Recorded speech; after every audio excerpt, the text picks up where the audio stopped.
Hey everyone, the Geeky guys here, Mr. P, Mr. Dave, and Mr. Jethro. Hey guys.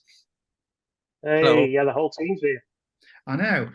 We're going to take a quick look. We're remotely this time. We're not together. Although Dave, you seem to be on one version of the Enterprise. I'm just sat on the other one, and Dave seems to be sat. Sorry, Mr. Jethro seems to be sat in like a weird blue planet at the moment. He's in the corner of the ready room. Just a plain bit of ready room that needs redecorating, I think. Should I, we? Oh, we should all have had backgrounds that was just black with white, yellow stripes, so it looks like we're all in holidays. That Holiday. would have been Yeah, amazing. Now, this preview effects. yeah. That's it. Wait till you see what he puts on it in post. um, so yeah, this is going to be just a quick look at the last episode that we've just seen of series 2 of Strange New Worlds, and a quick conversation Yes, about what we thought of the series so far. Because it's been awesome, absolutely. series 2. I mean, it's awesome. Series 1 was awesome anyway, but we got into series 2 and it jumped to a whole new level, I think. And we've got quite a lot to talk about. Oh, a lot to unpack. And spoiler alert, are we? I assume we're talking about the last episode. We are going to give spoilers away on this. Yeah, I take it. I think by now it's been a few days. I think people been out long enough on who are it. going to watch it have watched it. So if Probably you've not fine. quite watched it, nip off and watch the last episode. Come back and then we're all good. Yeah. First of all, then first impression, overall reaction. Then to just very briefly then for the series, Dave, what did you think to series 2? Right. Well, the I would say what has occurred to me while watching second season. You've had obviously the developing relationships of the characters that we all know and love from the original series and from the original series movies. Obviously, we brought Paul Wesley's Kirk in a bit more this series with his kind of love triangle relationship with La Noonien Singh. We've had a bit more of Sam Kirk as well, which has been quite nice because we didn't really have that a lot in previous iterations. Really, he was kind of mentioned, but he wasn't really on screen. I don't think was he? One episode. So it's One one episode. episode. Yeah, one episode. Yeah. So there's not a lot. Yeah, because there was an episode I think where William Shatner played Sam Kirk and he just had a moustache, didn't he? Yeah. If I remember rightly. He played both characters, but yeah, I think that's been good. Obviously, we've had the interesting kind of Spock dynamic, haven't we? Where it's been a younger, less experienced Spock that's had a lot of Just his interrupt you. I emotions. think that's worth mentioning actually, just at that point, Dave, that this is all the characters we see now are all younger iterations of these characters that we know and love. So Yeah, there's always that element as we're talking about these characters that they've still got a little bit of room to grow and develop yet yeah, and sort of round that's out. right. Because we are going to, I'm going to talk about Kirk in a little bit. And again, that one of my, well, we're not doing the criticism bit, are we, Dave? But Yeah, PBCC. he's still got to, I think, develop and ease into that Yeah. character that we know. Yeah, I suppose the only one really that we haven't had and you wouldn't expect to have yet is Dr. McCoy. Obviously, we've not had that yet. Although, obviously, in the latest episode in the finale, we did have one sort of classic original series crew member popped in, didn't he? Was played quite well. But yeah, so that dynamic of getting to know the characters that we finally know and remember from the original series. Um, Spock, as I say, we're seeing a different Spock to what we used to. We usually used to seeing like a quite old, wise, experienced Spock and world of knowledge and massive sort of everything's logic. And he's kind of gone away from that a little bit, especially in the second series, in kind of breaking command, breaking orders, smiling, laughing, being in relationships, multi relationships. So it's kind of been a bit different to what we used to. So that's been a good notable point from season 2, I think. Um, and we've got to, and as I think we said at the end of the first season, I think we kind of said that I hope that they kind of have a bit of a story for each of the characters and so you get to know them a bit, which they didn't have greatly in Discovery. We kind of mentioned as criticism in the past, and I think they've really done that. They've followed on with that in season 2, and the characters have had their episodes and the moments to shine, and we've learned a bit more about them, which has been really good. I think they've kind of had to do that though, because in Discovery they were all pretty much new characters, whereas these are characters that we've just said that you know, we know them, we kind of know a bit of the backstory anyway. We certainly know where they're going. So I suppose Erica Ortegas maybe she's kind of like a yeah, okay. character. There's an odd one chucked in there that we've not seen before that complements the others, but I know what you're saying. Yeah, you know, you're going to get a bit of Spock story because there's a lot of material there to work. You know you're gonna. Well, we're gonna get a little bit more of a horror, I think, going forward into series 3. Yeah. And you've got the whole thing as well, haven't you? Where you've got the baseline of where those characters are now, and how do they get to the point with the way they are in the original series and in the original series movies. I think that's going to be an interesting story to explore, and that's kind of what the series is all about, really, isn't it? Yeah, Jethro, what are your thoughts? Series 2. Overall, liked it. Like some episodes more than others. The sort of, especially a couple of the episodes go back to sort of the classic sort of style. Like, if we're going to highlight episodes, Ad Astra per Aspera, that was quite like a very courtroomy, which you know, like Measure of a Man, courtroom. Right, you're on trial. You shouldn't have this these rights and privileges. Show us why you should, and that's a bit of a yeah. It's for middle ground. But sorry if I have my windows open. There's a moth flying around. But yeah, no, I like that. We're on a starship. We don't have windows. Hey, you could open the windows though. Could open the windows though, yeah. But yeah, also thought that, yeah, you mentioned all the characters seem to sort of have their, well, have had a bit more of their time, but we see a little bit less Pike, I feel, compared to the first season. Like, I feel he was a bit more passive in this season, if that makes sense. Like in the episode Charades, it's like, oh, Captain, may I use your quarters because my fiance's coming? Oh, okay, then. It's like, okay, I get he's helping him out, but it seems to be a bit more of a, I don't know. So it seems a bit less of an active captain, if that makes sense. You can't imagine Janeway agreeing to that, can you? No, but then again, Pike's not Janeway. Janeway's not Pike. They're obviously different, but a lot of the series in series 1 was driven by the emotions of Pike coming to grips with his fate, having seen it in Discovery. And they've kind of referenced it in series 2, but they have kind of pushed that aside a second. Segued a bit away. Since the visit from his future self, he has kind of mellowed a bit more and took that knowledge and kind of is dealing with it a lot better. Yeah. Maybe the writers have decided, well, while he's doing that, let's just focus on a lot of the other stories first before we then come back to it, because we know at some point that he's going to get into a little bit of bother and become injured, and he's going to go out the series. And if the timeline follows what the original series set up way back in the 60s, we know that Paul Wesley's Kirk would come in as captain of the Enterprise later on. Now, let's just quickly talk about Kirk then. So Paul Wesley from Vampire Diaries fame, he guest starred very, very briefly in series 1 as Kirk, and in series 2 has become a recurring role. Now he's gone from being just a lieutenant on the Farragut to its first officer. Now still a lieutenant, but he's first officer of the Farragut. We know he becomes captain of the Farragut before he takes over the Enterprise. That's right, isn't it, Jethro? I think I'm right in saying that. He's asked me now. I'm sure he's captain of the Farragut before he. I think so, yeah.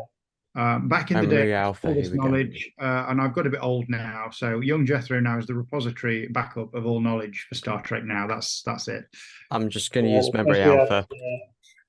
we had Captain Robert April as well, didn't you? It was before Pike that we've seen a little bit of. We've got Captain April in this series, and he's obviously an admiral now, and he was the captain before. So I see no reason why they won't just carry that series forward. That'd be really good. I mean, we're getting all the characters in now. We've just had, as you said, and spoiler alert again, where Scotty came into the last episode, which was amazing. Yeah. I liked this version of Scotty. I must admit, I like him. Played really well by Martin Quinn. Yeah, yes. So like kind of a young, again, we've said this, we're going to say this all the way through this this video, but he's a younger, he's not yet developed into that mature Scotty that we kind of know as chief engineer on the Enterprise later on. But quirky, fun. You can imagine him being on the Enterprise and mixing in with everybody else very, very well. Yeah. What will happen to Pelia, we don't know. So Carol Kane playing Pelia at the moment as the engineer.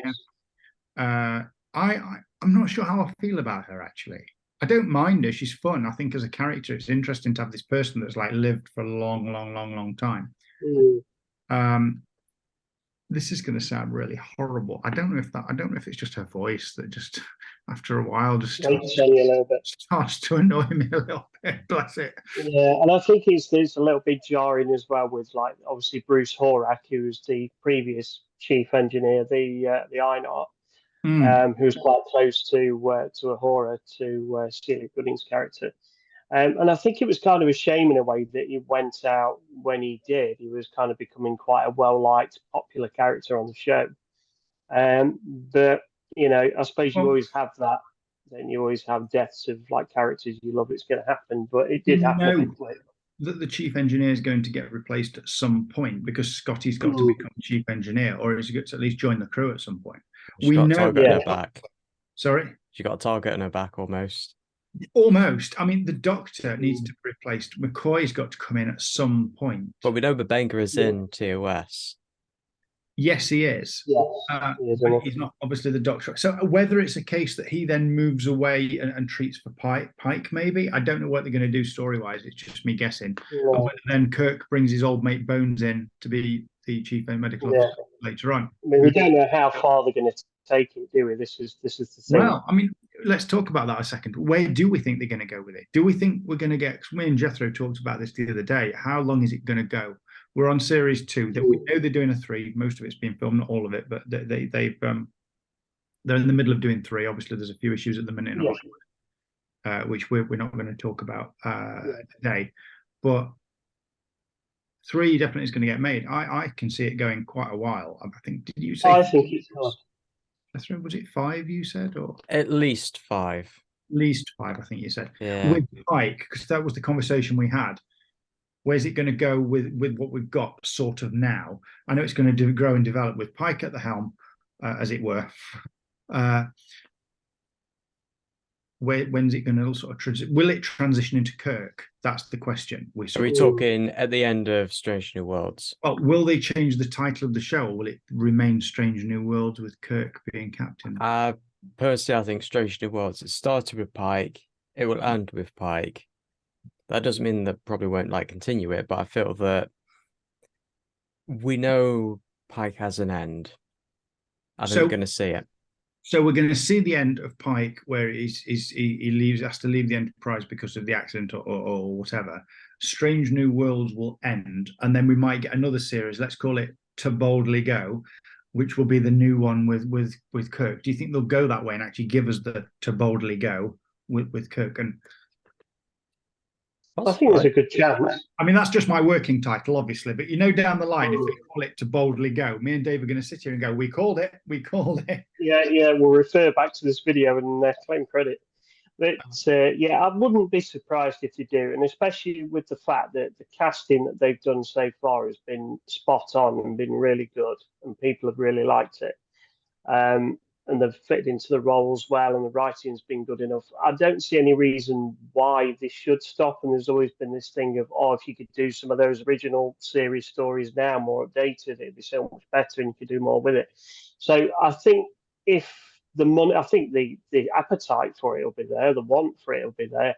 It'll just be a case of, are those actors available for another however many series to do that, and if they've got the money to do it, well, this is an interesting point also, and Jethro can come in on this as well, because again, he remembers a lot more than I do at the minute. Now I'm getting old, Mr. Dave. But in terms of timeline and dates, because we talked about this, didn't we, the other day, Jethro, and we kind of said, well, when Kirk takes command of the Enterprise, it's whatever date, and we are now set at so whatever. So just run me through, Jethro. Just run everyone, because I want to just jump in again in a second, but run me through where we are, where Strange New World starts date-wise, through to when Kirk's in command. Okay, so Strange New Worlds started in 2259, about like a year after Discovery Season 2, which is 2258. And we see the flash forward with Equality of Mercy, which happened during the original series, is A Balance of Terror happened in it was almost shot for shot as well, 2266. That was really good. Sorry. I mean, I know I'm interrupting you again, but that was a lot of that was just almost shot for shot, just from a slightly different point. It was really good. It was really well done. Sorry, carry on. That's right. So season 2 started in 2259, because we know that's when that happens. So when it ends, it's either still 2259 or 2260. Now, Kirk takes command for the 5-year mission in 2265, and that's his first command. His first command. So he's according to Memory Alpha. Right, so it was only first officer of the Farragut, and the Enterprise is his first commander. Right, okay. I thought he was commander. I'm probably getting mixed up with Picard, because he was captain of the Stargazer on previous ship. So I'm probably getting Picard and Kirk mixed up there. So I'm going to have my Geeky license suspended for a day or something. Hey, I'm relying on Memory Alpha, so I can't say anything. I would have grabbed the encyclopedia, but it's actually in the other room from a conversation I was having another day with someone else. But anyway, so yeah, 2 points. One, we've got 5 years, and like you said, at least ish, of Strange New Worlds before Kirk's going to take over. When Kirk takes over, Dave there was saying, "Oh, you've got the crew, you've got the ship, and everything else," but we're sort of encroaching then on territory that's already happened in the original series with William Shatner and Leonard Nimoy. They're not going to remake an episode. So they've got to come up with episodes in and around the ones that have already been made, have they? Yeah. But easily done, though, because they're all standalone. So it'll be easily done. You just can't do anything that would contradict or... No, this is it. Anything. There's a lot of canon already there that they've got to be really careful if they do that series. That they're not, Don't mess with canon. Yeah, don't mess with the timeline and all that. So you're going to go from an episode where you've had Bill Shatner and Leonard Nimoy on a planet in a cell, to the next week to the new show with them doing something else, to the next show where they're dealing with a god again. And that'd be interesting to see how they do it. Yeah, I think that's what they'll do. They'll just do new stories with that crew, and it may well be that they will that reference to some previous original series episode, or they'll carry us something on from an original series episode where they might, like I said earlier, they might look at certain episodes from the original series and think, because of budgetary issues back in the day or availability of certain technology, they couldn't do exactly what they wanted to do with that episode. So it might be that we get something that's a follow-on from an original episode, maybe as well. We've kind of, with what Jethro was just saying with the flash forward, they almost kind of did that, I suppose. Balance of Terror. First look at a Romulans testing how we're going to respond. And the original series, Kirk, of course, goes after him, tries to destroy him, and it kind of puts off the war because they think, oh, maybe we didn't ought to bother testing them again for a bit now. Whereas in this sort of alternate future timeline that we saw, it was Pike in command, and he was a bit more trying to be more diplomatic. It didn't work and start a war, essentially. So they kind of have gone over an episode again, kind of. But yeah, we're talking alternate timelines, though. we are wibbly wobbly, timey wimey. I Yeah. know, I As long know. as you don't mess with the fixed points in time, it'll all be fine, won't it? Let's just have a quick talk then about a couple of episodes. Jethro, you said Ad Astra, the law court episode. I quite liked it, and again, like Measure of Man or a few of the others, in fact, that they've done in Star Trek, and very well written. I thought you could kind of see where it was going, but you didn't exactly see where it was going. No, it was genuinely a point where you didn't know if Una was gonna like be in the series after that point, because we know she appears. She wasn't in the original series. She was only in the Cage, the unaired pilot, which was Jeffrey Hunter, who played Pike, yeah, in the unaired pilot. And then they sort of didn't have. It was the wonderful, of course, Majel Barrett, Roddenberry, who did that part, and it came back later as Nurse Chapel. But I've lost my point. What was my point, Jethro? What was I saying? It's gone. My mind's gone. It's been a long. I'm not sure. You got to A, B, but I'm not sure what you're going to see. What was I saying? Oh, this is terrible. I've completely forgot my point. My point was, sorry, Ad Astra. Right, good episode. And again, a little bit more outside the norm that you'd find in normals in New Trek. Yeah. We've not really had a lore episode either in Lower Decks or the fantastic and wonderful Prodigy that needs to come back on Paramount Plus, or in fact Discovery. I haven't really had a caught one on Discovery, really. I can remember. Not a proper one like that. So this is the first time we've kind of had one. It was really nice. We've got to discuss this, and we're not going to sing about it. Subspace Rhapsody. Before we move on to that, I would like to say as well, in the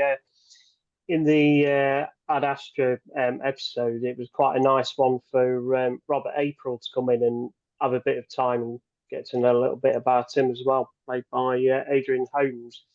Because we kind of had a thought with this series that we wouldn't really see April, so it was quite nice to get him called in as a witness in Chin Riley's case. When they become admirals, you don't tend to see them that much because they just come in to tell people what to do. Now, the Captain April, it's obviously now canon that he was in fact captain of the Enterprise before Pike. Yeah. I believe, Jethro, I'm going to refer to you to say yes or no for this because I can't remember now. It's been a long day. I do believe it wasn't canon for quite some time. It was only ever mentioned was it the animated series? Yeah, we saw him in the animated series. There were some references to Robert April, though, in some of the other series later on. But in the original series, though, no, they never mentioned him at all. No. So the only time we ever found out there was someone before Pike, and we only knew that Pike was in it because the Cage, and there was another episode where they reused loads of footage from that because they were running a bit short and needed a quick episode to put out. Menagerie? Yes, it was. Thank you, Menagerie. So they used. You see, I told you, I referred to Jethro now. He's like my second memory palace buffer. Menagerie in the original series used unaired footage because it was towards the end of the run, I think, and they needed to get more. Was it series? Into series 1 or into series 2? Anyway, one. Thank you. And it was a two-parter. Yes, it was, and it was. It's not the best episode, to be fair, but they used a lot of the Pike stuff. So we know that Pike that was canon anyway, but Robert April wasn't. Now, it wasn't until they sort of decided, a decision was made at some point, whether it was the powers that be or the fans, just said, yeah, we do think it's canon now, because those things were referenced later on.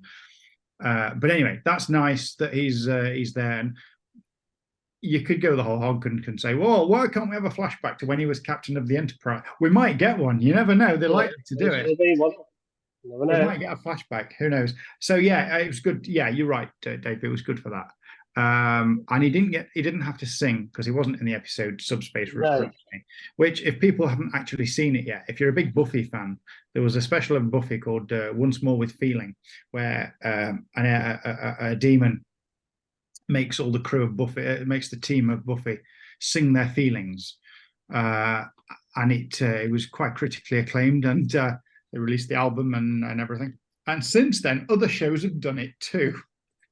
And now Star Trek's done a musical episode. So there is an anomaly in space. We'll keep it nice and simple.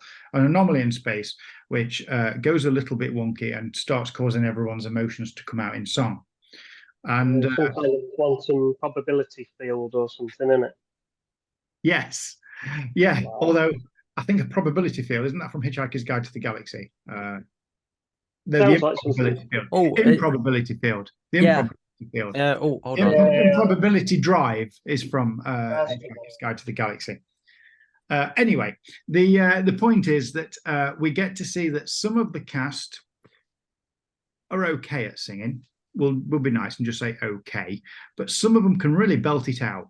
I mean, you've got like Christina Chong, who plays La'an saying she obviously puts albums out anyway. She can sing quite well, and they're worth a listen to if you've not already done so. There's someone else as well. Who else? Celia Rose Gooding. Thank you. Celia's Gooding does, doesn't she? So there's a few there that can sing and put albums out, and you tend to find they do get quite a lot of screen time for their songs, surprisingly. I mean, you know what?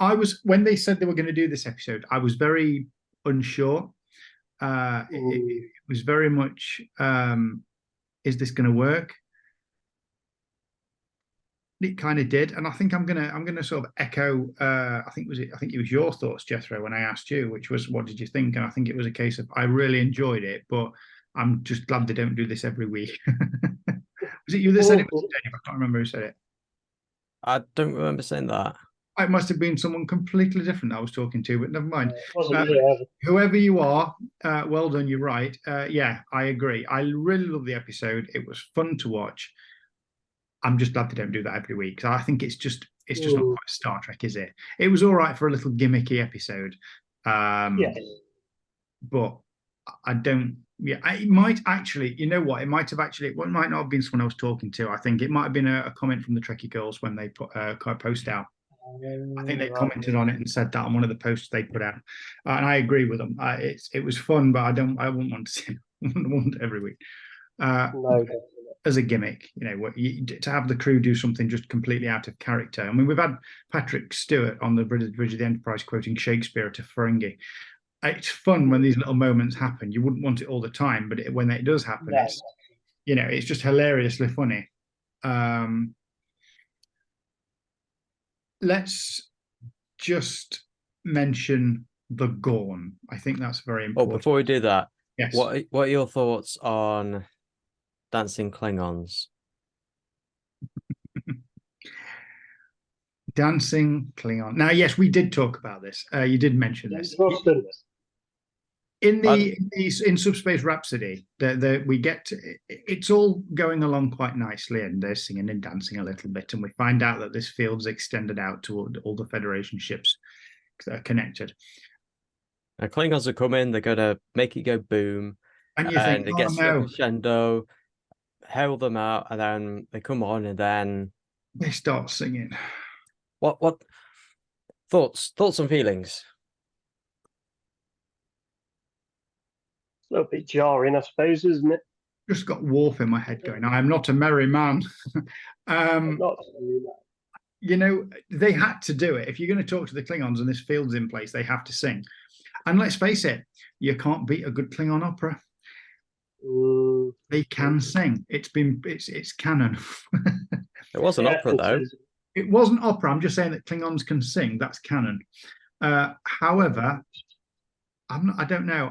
I didn't mind it, actually, to be honest. I thought it was a nice little gimmick in the episode. That I think you said, Jethro, at that point you were like, no, that's too much for me.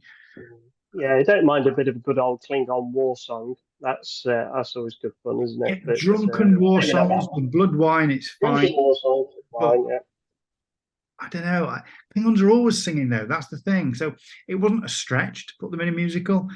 I just think, in the context of doing a musical on the view screen, I thought, yeah, that was a little bit weird, but I put up with it because they sing.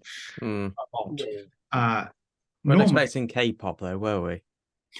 No. Oh, really? No. Well, Anyway, should we segue into the Lower Decks crossover and those old scientists? I think we ought to mention that before we. in fact, yes. In fact, I tell you what. Before we move on to that, let's just cut things up a little bit and do a little bit of a trivia section just before we talk about those last couple of bits.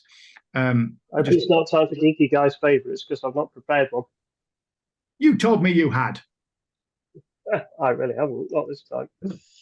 You said you had. Yeah, I said I've got trivia. I got favourites. Oh no, sorry, not favourites. No, we're not doing favourites. Sorry, Dave, I misunderstood.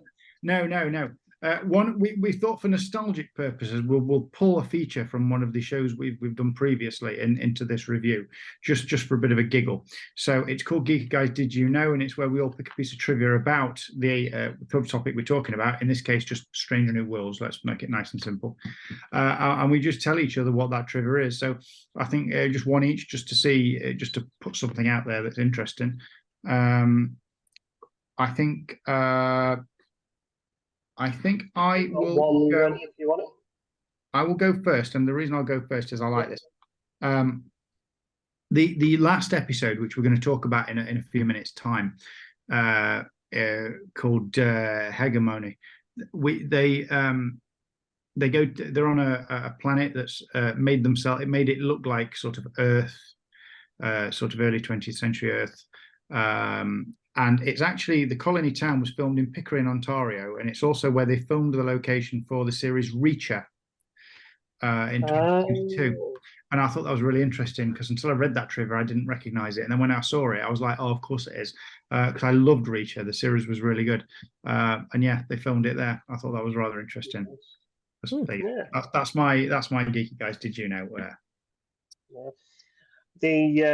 We talked about him earlier, but Bruce Horak, who played the chief engineer Hemmer, obviously species, the Einar is like a bit of an offshoot of Andorian, isn't he? And he's blind, but the actual actor himself, Bruce Horak, is registered as legally blind. I didn't know that. I didn't know that until recently. I think you mentioned it a week or two back, Dave, actually. I didn't know that until you'd said it. Yeah, I wasn't aware until just recently that he was blind as well. So it's kind of a bit wow, isn't it? Mr. Jethro, have you got a... Yeah, Ad Astra Prosperia, the courtroom bit. Yeah. That set was redressed of, was it Starfleet Command in Star Trek Discovery? And that set was redressed from the Shenzhou Bridge. So actually they were sat on the Shenzhou Bridge, essentially. Yeah. Well, no, they weren't really, but you know what I mean? Oh, I didn't know that. I didn't realize. I know you'd said the bridge at one point was redressed into the Starfleet Command, but I didn't realize it was the same set that then they used for that. Yeah, so they just using what they have. Again, classic Trek thing, that where in A Measure of a Man, the courtroom they used for that was the redressed battle bridge. Right. Yeah. So they do it all the time. Yeah. 10 Forward ends up becoming the mess hall in Voyager. We know that the transporters from the original series were the top of the ones in TNG, and so on and so on. And they do this all the time. And why wouldn't they? Saves money and time, doesn't it? Yeah. I'm gonna quickly chuck this in just real quick, because I did say I liked Scotty in this episode. Yeah. I always said I weren't too sure about the Kelvin timeline in terms of Simon Pegg being Scotty. I've always said this. And Jethro kind of says to me why, because he seemed, why, and I'm not sure. Maybe it's because he's not genuinely Scottish. But then Jimmy Doohan wasn't actually Scottish; he was Canadian. But this actor is Scottish. He is actually from a town just outside Glasgow, Scotland. So his Scottish accent is natural. In fact, he is Scottish. And this is apparently the fourth Star Trek series to use the classic Final Frontier speech during its opening title sequence. Anson Mount recently revealed that he recorded the speech for Strange New Worlds on the same day that William Shatner flew into space on the New Shepard spacecraft. Yeah, I saw that trivia too. I was going to use that one, but I changed my mind. But yeah, I thought that was quite cool, actually. Okay, cool. Well, there you go. There's a bit of Geeky Guys Did You Know? And if anyone else has got their own Did You Know, funny, fun trivia facts, please comment and let us know what they are, because we love this sort of stuff. We love geeky trivia. So yeah, the series 2 then, it's gone from strength to strength, and the last 2 things we're going to mention is we're going to talk about the Gorn, but yeah, you're right, Dave, we have to talk about the Lower Decks crossover. Yeah. Just for people that don't know what that is, Lower Decks obviously is the animated TV series based around sort of ensigns on a ship, the Cerritos, and it's animated, and they basically go around doing second contact. It's, you know, they go along and mop up after the proper boys have been in and stuff, and these young ensigns there's 2 of them that get sucked through a portal and end up on Pike's Enterprise. In the past, because obviously Lower Decks is set in the future. If we had the time, I'd have Jethro explain all the timeline to you, but we'll do that as a special feature later. Yeah. On the Patreon. Yes. Basically, they're sucked back to Pike's Enterprise, and the one thing I love is the guys that voice these characters do actually look like the characters they voice. So to play the live action version of themselves, it works so well, and they act the part so well. It was really, really, really good, and I love the fact they've still got the insignia on the bottom of the boots as well. Yeah, the attention to detail was really good, wasn't it? And like you say, getting the actors that voice the characters to play them in live action in real life was a very astute move, wasn't it? You literally sat there watching Boimler and Mariner in live, and it's like, you start to think, well, hang on, why don't they do Lower Decks as a live action? Yeah, I bet they've thought about it. I mean, to be fair, like production-wise, Lower Decks is probably the cheapest one to make.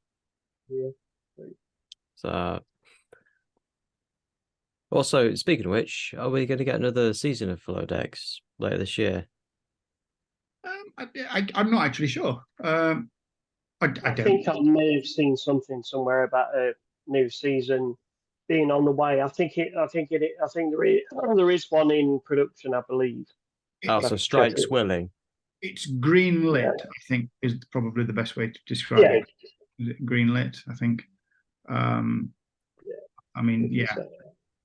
But no, I loved it. I thought it was amazing. And I mean, it was just so funny. And they even reference a few funny points, like there's 2 funny bits that I like from this episode. One, and it's not really big things at all, but you know, we love these little things. And one little thing is when they've obviously, Boimler is unconscious in sickbay, and they've analysed his comm badge and realised that his badge actually, they're explaining that inside the badge is a transceiver, so you can just tap his badge rather than having a communicator. And then you get Pike, and I'm not sure if it was who he was talking to, and they're like, I like the flip up ones, and Pike's like, yeah, I do too. That was really funny. And the second part was where in Lower Decks they talk very, very quickly. That's just the way it's written. That's just the way it comes across on screen, and it's so funny because these animated characters obviously running around and talking very fast. They pull that up through into Strange New Worlds. So the other crew are just talking very normally, and you've got Boimler and Mariner talking really quick, and they're like, that actually gets referenced. Sort of, why are you speaking so quickly? Or why are they speaking so slowly? I forget which way around they do it, but that, I thought that was hilarious as well. That was really funny. And the old leg up over the saddle and the old right, yeah. Yeah, apparently that was just to add another quick did you know in. Apparently that was ad-libbed. He wasn't going to say Riker. Ad-lib on the go, yeah. It was because Jonathan Frakes was actually directing that episode, so he did it as a bit of a joke, and they left it in because it was hilariously funny. But Quaid, Jack Quaid is his name, the guy. Thank you. I'm getting a nod from Mr Jethro there. Yeah, Jack Quaid, who plays Boimler in Lower Decks. Which that was really funny. Okay, So we've had some episodes where it's been very light-hearted and singy. We've had some funny episodes with crossovers. We've had some serious episodes with courtroom. They've really covered the whole spectrum of human emotion in this series, as well as advancing these characters. And obviously Spock and his relationship with his wife not going very well, and then his relationship with Nurse Chapel going extremely well. So at one point, and she's in it a lot more this series than she was in the original series as well, isn't she? Nurse Chapel's in it quite a lot and has got quite a lot of story, hasn't she, in the series, which is good to see. Yeah, absolutely. Let's talk about the Gorn, because in the original series, the big villain, I suppose, was the Klingons, with an occasional spattering of Romulan, but it was basically the Klingons that were the big bad in the original series. In this series, although we have seen Klingons, it's not. It's actually the Gorn that are the big enemy here. Now we saw Kirk fight the Gorn in the original series episode. I want to say Arena.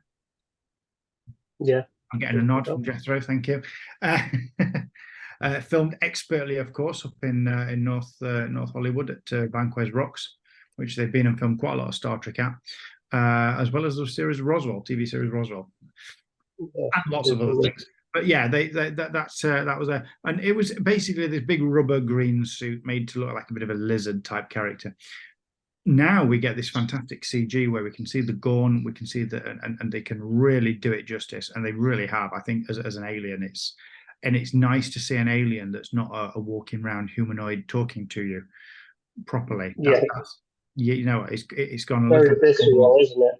Gone a bit more alien than Star Trek, and I like that. And I think we said, didn't we, when it was first announced that they were going to be in it, and it was like, that's going to be really interesting how they do it, and if they get it right, it could be a really popular, really well done big bad up there with the Borg and Romulans and the Klingons, and or with the worst of them. And it was quite nice at the end of the first series how we kind of had that. The only thing you knew about them was La Noonien Singh's fear of them, and how she only just escaped by the skin of her teeth and got out of where she'd been kept captive. And they just kind of had this like hide and seek with them, didn't they? Where they were in this nebula and trying to confuse their senses to get away. And at that point, we haven't really seen them yet. Still, we've had the impression of the cunning and a war-like species and the cunning and intelligence and things. I thought that was a really good introduction to them. Yeah, we'd not seen them. That was the important part, though. You got this little inkling about them. Then you got a real episode to see how they behaved. You still didn't see what they looked like, and then they just introduced them in, and the CGI was fantastic. I thought the way they did them was really good. Yeah, what's your take on the Gorn, Jethro? I like it. It's a combination of the xenomorphs from Alien and the predators from Predator. Yeah. It's been like a common thing, but you guys seen those? I've seen odd bits of these films, and not for a long time. It was way back in the day. They never were my films. One of my exes said, "Oh, you've got to watch them in this order." So we did start to watch through them, but they never really resonated with me that much. I love the first Alien. But yeah, this is going to be a kind of sci-fi horror, isn't it? Oh yes, Mr. Dave and Mr. Jethro bully Mr. P into watching sci-fi classics. Yeah, it's going to be Blade Runner all over again, isn't it? Oh dear. All right. Yeah. Mr. Dave, what do you think of that comparison of the Gorn? This situation with Gorn being sort of like I can see the elements there. So you've kind of got like the sly slinkiness, darkness of kind of Alien in there, haven't you? Oh, you got the tail dripping down. Yeah, that as well. Yeah, very much the visuals of aliens there a bit as well, with the tail light just dropping down from the ceiling and stuff and creeping up behind him. So there's definitely that element. And then you've got like the claws and the teeth, and it's a little bit more sort of visceral, like Predator, and you feel like they could rip your face off. Predator vision as well, where they just sort of like heat seek it up. Yeah, like heat vision. Yeah. There's a lot of comparisons there, and it's good classic creatures to kind of base a new enemy on, definitely. I also like the fact that the UT, the Universal Translator, can't translate the language, so you don't really know what they're saying. Well, that's interesting. Light, they communicate shipwise with light. We know that, and they kind of cracked that. Although, did we actually hear something towards the end of the last episode, audio wise, or we didn't? Did we? We don't know what they're saying, do we? Not sure. Although I'm saying that now, I've got an inkling that I'm wrong, and there was a little bit of something. But I generally, throughout the series, we've not known what they've actually said because they're more animal to us, I suppose, than the humanoid. Got a theory. Oh, go on.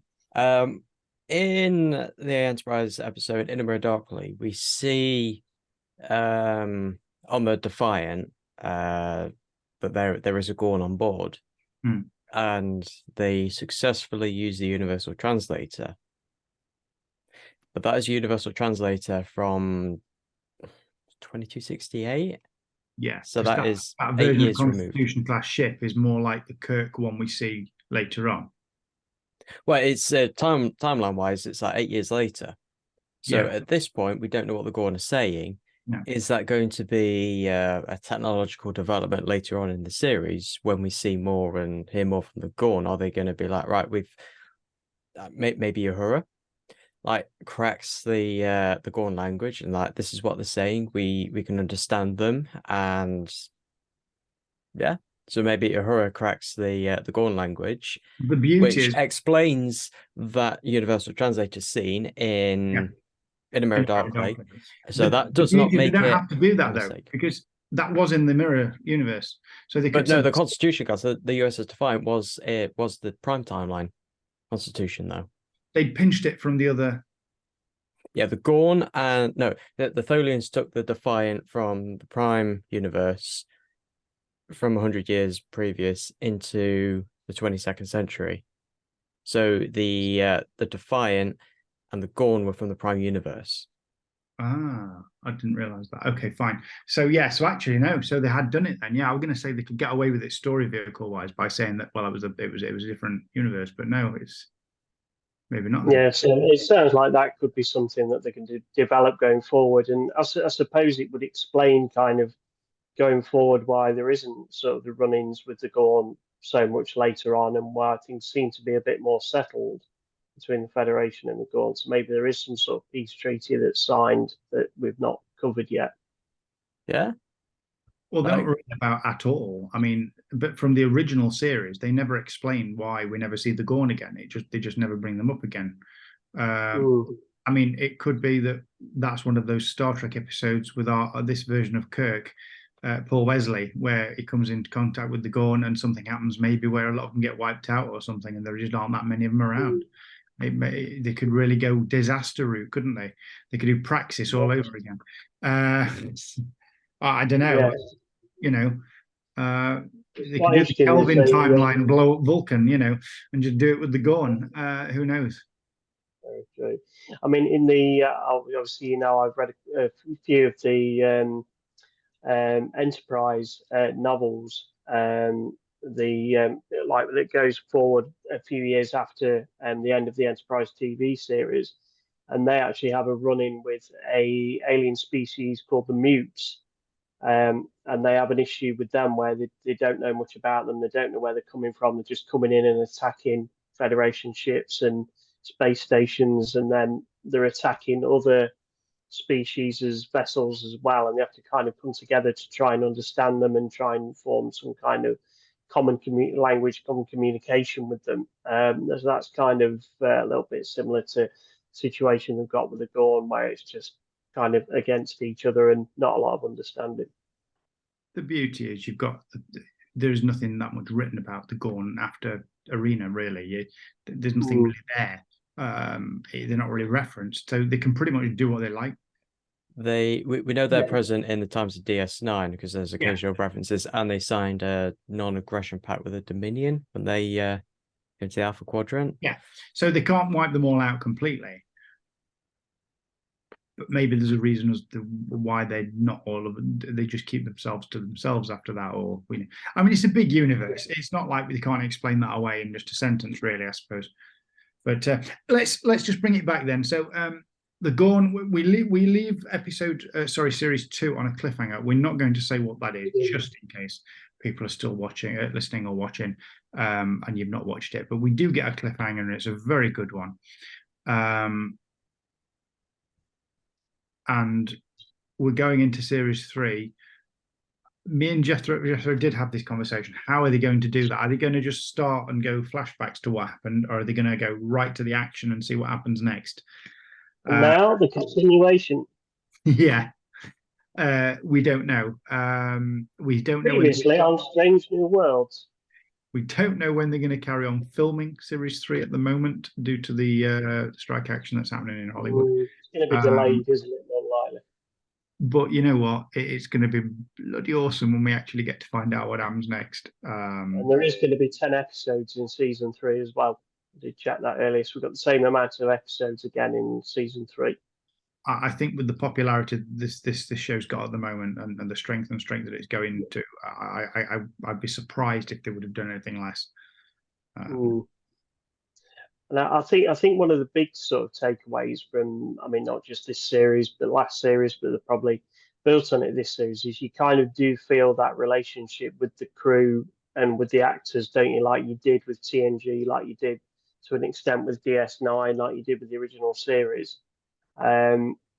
Whereas you perhaps didn't so much with like Enterprise and with Discovery. But I think it's quite nice that you've got that, and all the cast seem to get on well together and all talk about how they all have fun on set. And I think there's definitely comparisons of like TNG and Voyager with Strange New Worlds. Yeah, I think so. And it's a very similar setup as well, doing like a story of the week each episode rather than having a long arc and telling a long story like they did in Discovery. We've gone back to kind of classic Trek, haven't we? Yeah, I like a story of the week. I love an arc. There's no reason why we can't put a secondary little bit of an arc in there, but I do like a story of the week. I think that format works. It's proven to work all through Trek, so I don't see any reason why changing it would. I mean, you take Picard. We're all running out of time now, but take Picard. That was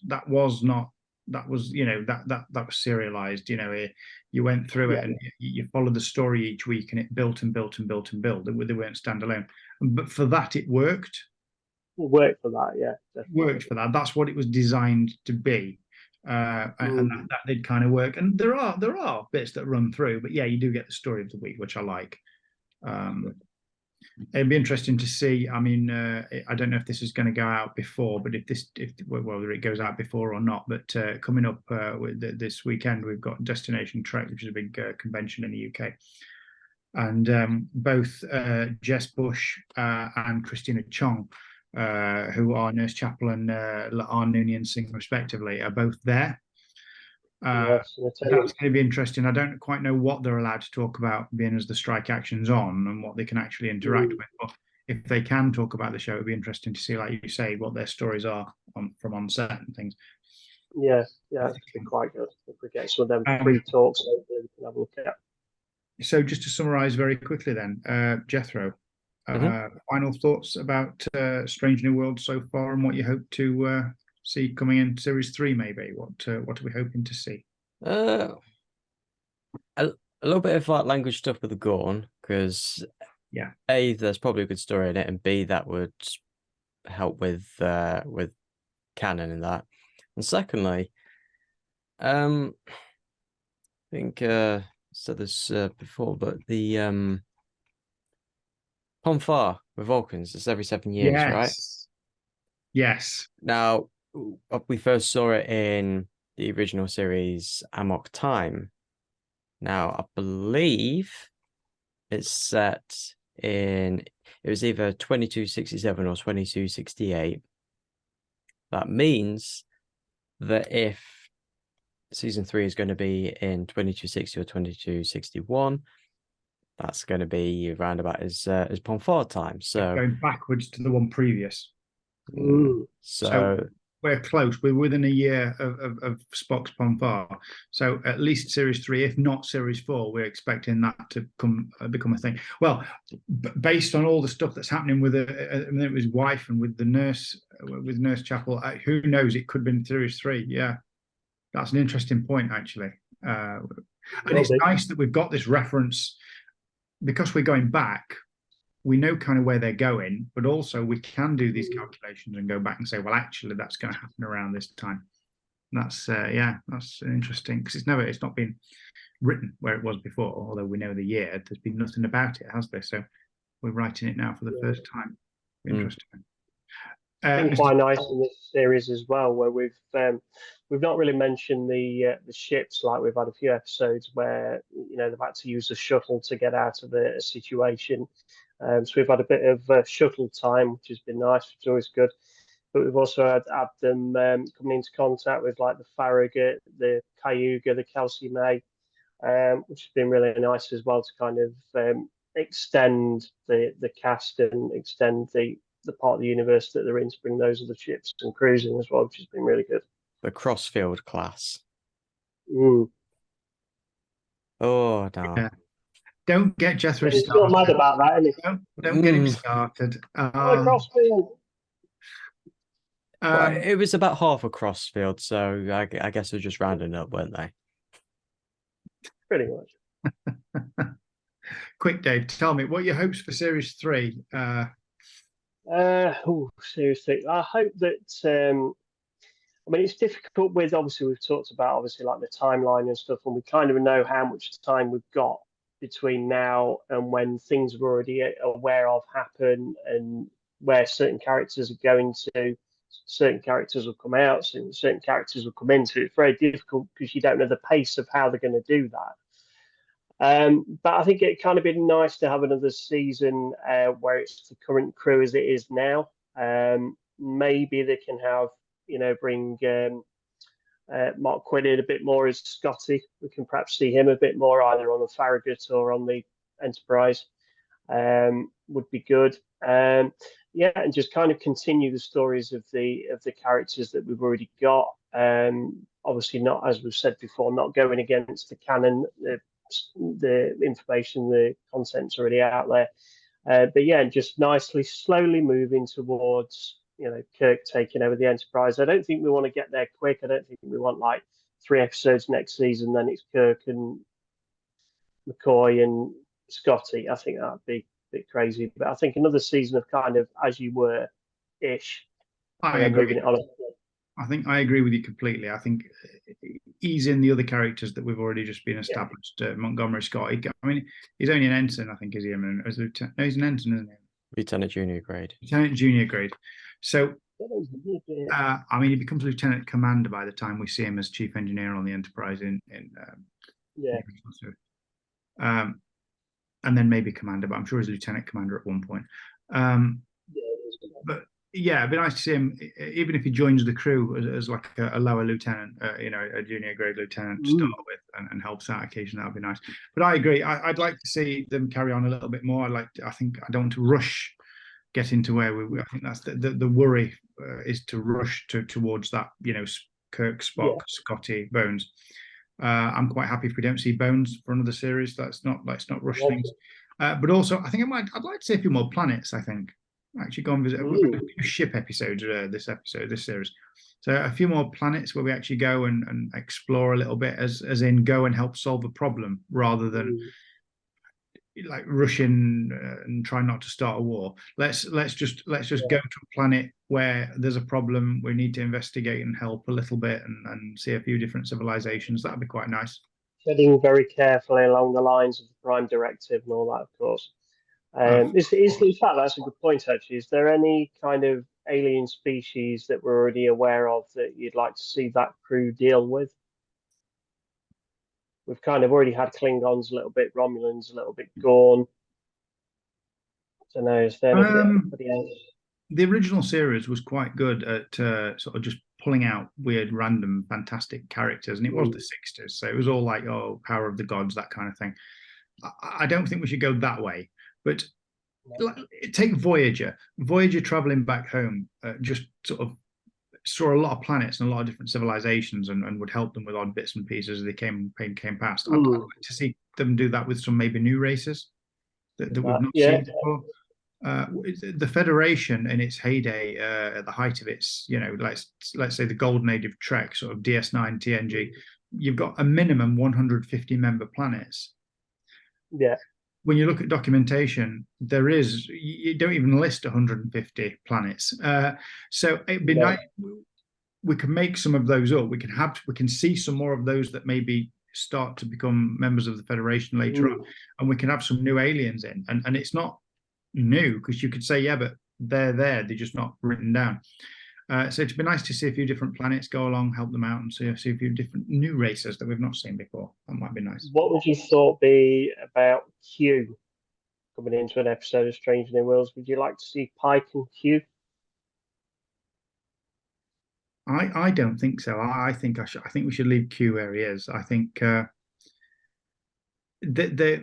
Q. The only mention of Q is from TNG onwards, and I don't think we should.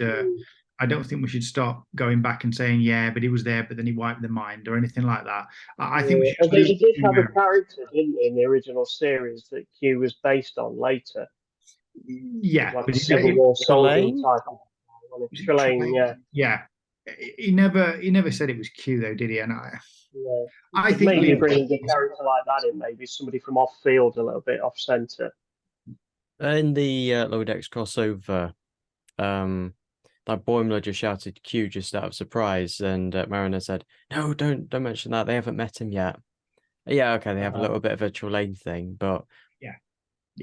He doesn't appear till later, and I just don't. I think it's best just to leave that in the future. Let's just leave that where it is. There's lots of other lovely aliens we could meet, not necessarily all nice, but that'd be quite cool. I did hear a rumor talking about meeting past characters.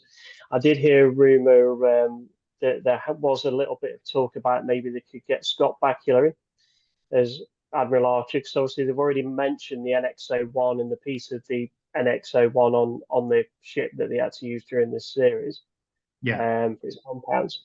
But they said it'd be nice because Pike kind of has a reverence for like Archer and building the United Federation planets and everything, whether they could potentially bring him in as like an older Admiral Archer in an episode. It would be cool if you could do that. I think I'd like that. Actually, I'd be quite happy with that, as long as they did it correctly and not just for the sake of doing it.